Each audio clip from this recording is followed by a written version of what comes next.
By the time I returned home, it was already late into the night.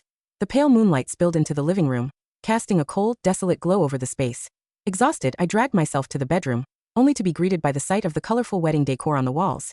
How ironic, I thought to myself. The festive ribbons on the bed hadn't been cleared away, but I was too worn out to care. I lazily swept them off the bed and collapsed onto the soft mattress. Feeling the weight of the day press down on me as I plugged my phone into charge, a notification coincidentally caught my eye. A post from Susie McKinney on her social feed. "Grateful for your presence, not a moment wasted," was the caption. The attached photo showed Hank holding her in his arms, the two of them gazing into each other's eyes, barely a centimeter apart, lips on the verge of meeting. Matching couple rings gleamed on their fingers that if it were in the past, I would have stormed over and demanded an explanation from him. But now, I just quietly turned off my phone, rolled over, and went to sleep. The following days passed in silence. I didn't receive a single message from Hank. Instead, my feed was constantly flooded with Susie's updates. Photos of them kissing, shopping, laughing together, as if flaunting their happiness for the world to see. That I didn't react, didn't feel anger or sadness. Instead, I contacted a lawyer and began preparing for a divorce. Hank Dawson and I had been together for 8 years, since our university days.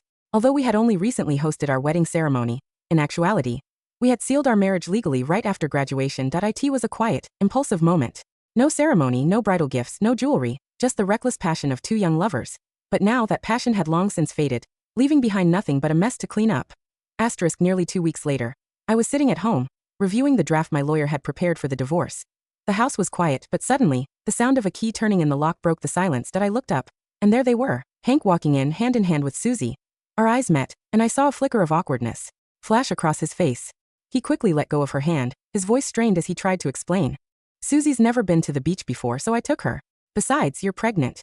Didn't the doctor say you should be careful?" Before he could finish, I looked away, my eyes drifting back to the legal document in front of me. I nodded, barely interested.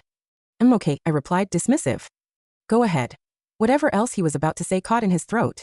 Seeing me sit there, calmly focused on the computer screen, completely unbothered, seemed to anger him even more. His voice grew cold and he lashed out. "Do you have to be like this? I already told you, Susie's never been to the beach. That's why I took her. It's not a big deal. And why are you making a scene? It's not like we can't go on the honeymoon anytime. What's your problem?" He kept rambling, the frustration clear in his voice. "And how many times do I have to tell you? There's nothing between me and Susie." I cut him off mid-sentence, tired of the same old lie. "You and her are just like brother and sister." "Yes, I know." I looked at him, my expression calm and indifferent. There wasn't any trace of anger. Hank's face, however, grew colder, his brows furrowed in frustration. His voice, laced with helplessness, cut through the room. "Then what are you upset about this time?" "I'm busy," I replied, my attention already back on the draft in front of me, completely uninterested in meeting his gaze. Seeing the tension, Susie quickly stepped forward, gripping Hank's wrist with a performative air of concern. She added fuel to the fire with her sweet, saccharine tone. "Please, Pearl, don't be mad. You mustn't argue with Hank because of me. Hank may not have taken you with him this time, but he bought you a special gift from the beach." She turned to him, her voice dripping with faux innocence. "Hank, hurry and show her the present." Hank, eager to please, fished out a small box from his pocket. He opened it and pushed it toward me as if he were presenting a grand gesture. "I bought it just for you. Go on, take a look at it." His face gleamed with smug satisfaction, as if he expected me to be overwhelmed with gratitude. I glanced at the box. Inside was a simple pair of floral-shaped earrings, the edges lined with tiny diamonds, and the petals crafted from blue gemstones. They were dainty, delicate. I took one look, then pushed the box back toward him without a second thought. "No need. I'm not interested in collecting trinkets." The room fell into an awkward silence. The atmosphere thickened with tension as Hank's face darkened. "What do you mean by that, Pearl Jennings?" I glanced at the exquisite diamond bracelet wrapped around Susie's wrist, the kind of piece that screamed seven-figure luxury. My eyes drifted back to Hank's face, steady and unbothered, before I spoke. "What I said is what I meant. You give her the bracelet, and me, what? A trinket? Do you think I'm only worth some throwaway gift?" Hank, caught off guard, blinked in awkward silence, clearly not expecting me to call him out so directly. But Susie jumped in before he could recover, her voice dripping with that practiced sweetness. "Pearl, don't be upset. Hank only gave me the bracelet because I liked it so much. But if it bothers you, I'll return it. Please don't let this come between you two. It's not worth it." Her words oozed with innocence, but her hands never moved to take off the bracelet. Instead, she blinked up at him with teary eyes, each drop perfectly timed, slipping down her cheeks like rain on cue. And of course Hank folded. He pulled her into his arms like she was the one who needed comforting as he glared at me. "Don't listen to her, Susie. That bracelet is yours. Once a gift is given, it stays with the person it's meant for. She's always been petty like this, getting worked up over nothing." I didn't bother responding. My attention had already returned to the glowing screen in front of me. But my silence only fueled his frustration. His face hardened as he wrapped his arm tighter around Susie and stormed out of the house. He made a show of slamming the door open wide, standing there waiting for me to give in, like I always had. But not this time. That I didn't even look up. Instead, I quietly added the cost of that bracelet, those millions he'd spent on her, into the asset division spreadsheet. With a final angry slam, he shut the door behind him. It wasn't long after they left that my parents called, asking me to come over for dinner. I agreed. When I arrived at their place, who do I run into at the door but Hank?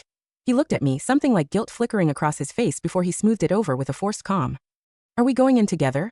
He asked, trying to sound casual. I nodded and walked inside without a word. The dinner was a painfully awkward affair. My parents hadn't forgiven him for what had happened at the wedding.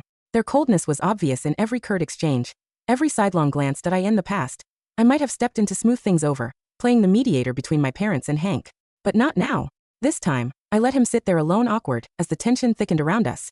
When dinner finally ended, and I was ready to call a cab, Hank pulled up in his car. I opened the door to get in, only to see a sticker plastered across the front passenger seat. Reserved for Susie. He cleared his throat, obviously uncomfortable, and tried to explain. Susie insisted on putting it there. You don't sit here much anyway. I nodded, my voice calm and flat. Right, she's young. That's what girls her age do. He frowned, as if he wanted to say more, but my phone buzzed before he could. I ignored him, focusing on the messages that needed my attention.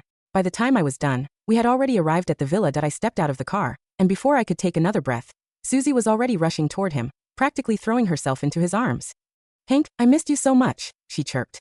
Maybe it was because I was standing right there, but Hank looked uncomfortable again. He quickly pushed her away before she could plant a kiss on his cheek. Come on, Susie, stop acting so childish. You're too old for this. She shot me a smug look, her voice full of playful sweetness. So what if I am? We're still super close. I ignored their little exchange, deciding to walk straight into the house. But as soon as I reached the entrance, something caught my eye. A series of photos flashing across the electronic display on the wall. They were all of Susie and Hank. Some showed them cuddling while watching the sunrise, others were of them dining together. And the last one? The both of them locked in a passionate kiss. I had barely glanced at the photos when Hank rushed over to my side. His voice hurried, desperate. Pearl, these photos, they're fake. You have to believe me. Please don't get upset, it's not good for the baby. I turned to face him, catching the flicker of guilt in his eyes. I nodded. They look well taken though. His brow furrowed deeper, confusion clear on his face. Pearl, aren't you angry? I kept my expression steady, calm. No, not at all. Before he could press further, my phone rang. It was the doctor, calling to discuss the details of my hospital stay tomorrow. I walked away to answer the call, without giving Hank's reaction a second thought.